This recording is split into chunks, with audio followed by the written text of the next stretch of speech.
بسم الله الرحمن الرحيم إنا لله وإنا إليه راجعون كل نفس ذائقة الموت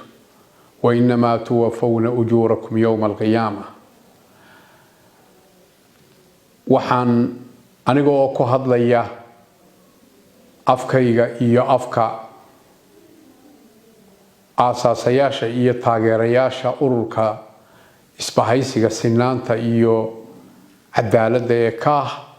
waxaan halkan tacsi tiiraanya leh uga dirayaa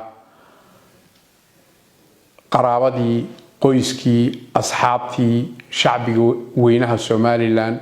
iyo dhammaan ummadda afka Soomaaliga ku hadasha ee daafaha dunida ku firiirsan geeridii naxdinta lahayd ee ku timi abwaankeenii weynaa ee qaaliga ahaa Maxamed Ibraahim Warsame Hadraawi ee banaxariistii jannaha ka waraabiyo waxaan marxuum Maxamed Ibraahim Warsame Hadraawi Ilaahay uga baryaynaa in uu ka waraabiyo naxariistii janno inuu u dambi dhaafo Maxamed Ibraahim Warsame oo maanta oo khamiisa ku dhintay magaalada Hargeysa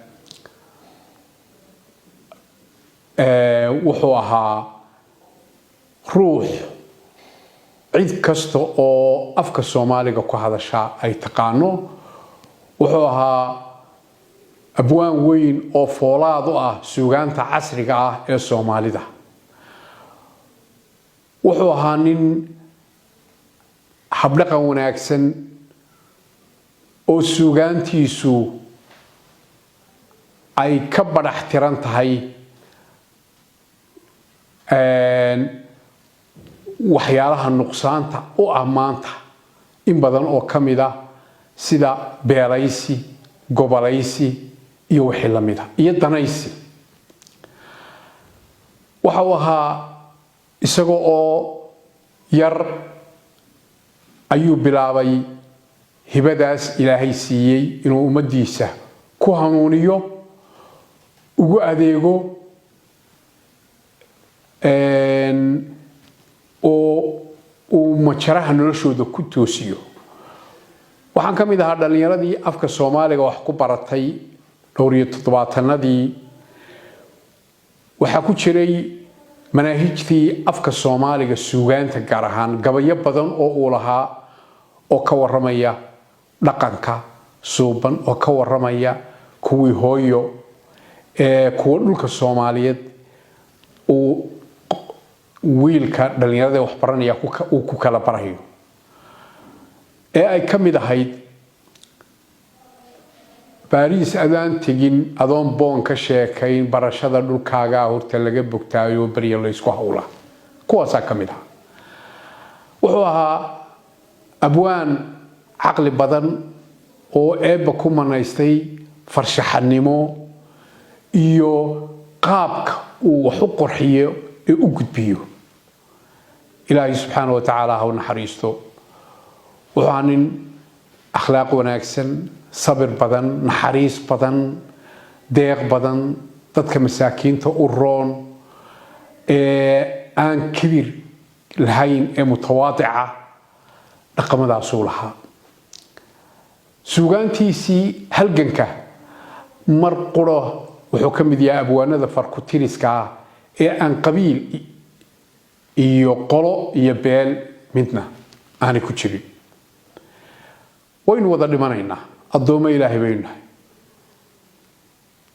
inaguna waynu ognahay inaynu dhamaanteen dhimasho ku xukumanahay walaalkeena wuu ogaa marxuum Maxamed Ibraahim Warsame wuxuu leeyahay suugaamo uu kaga hadlayo oo dardaarana markuu dhinto oo cibro inoogu filan maanta duco inooga baahan yahay iyo Ilaahay inaynu u barino ninka weyn oo kale markuu ka dhinto mujtamacyada dhaqan baa jiray baroordiiqa suugaan yahanada abwaanada dhaqankeena iyo dhaqanka carabta uu ku jiray waxa aad iyo aad galabtan oo kale ku tilmaaman gabayii baroordiiqda ahaa ee cali jaamac xabiil dar guryihii ka yimi baa warbaas iila soo galay geeridii xirse ay sheegayeen gacal hawaayeene gabal baa u dumay reerihii geliga boociile abidkii rag waa go'i jiree tanise waa gowwe lixal oo u wada gaar ahaa gocanaya mooyi wuxuu ka hadlayay cali jaamac abwaan cali jaamac xabiil nin weyn oo dhintay oo qiimo weyn bulshada ku lahaa ma yihi suugaanyahan hase yeeshee kuwaasaa habboon galabta halkaasay galabta oo kala joogtaa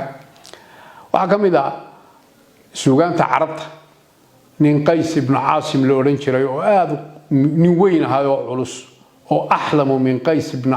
caasim la yidhaahdo oo sharaf badnaa ayaa waxaa jira beyd uu kaga hadlay nin carabi waa nin jiray xilliyadii islaamka ka hor waxaa leeyahay wa arthaa baytu shicrin qaalatu lcarab wamaa hulku qaysin hulka waaxidin inamaa bunyaanu qowmin tahaddama wuxuu ku macno dhow yahay gabayga cali jaamac xabiil ee ah uu xirsi u tirinayo geerida qays ma aha geeri keligiiya ee muxuu ahaa waa uma duntay buu ku tilmaamaya intaas baan ku soo koobaya aad iyo aad baa umahadsantihi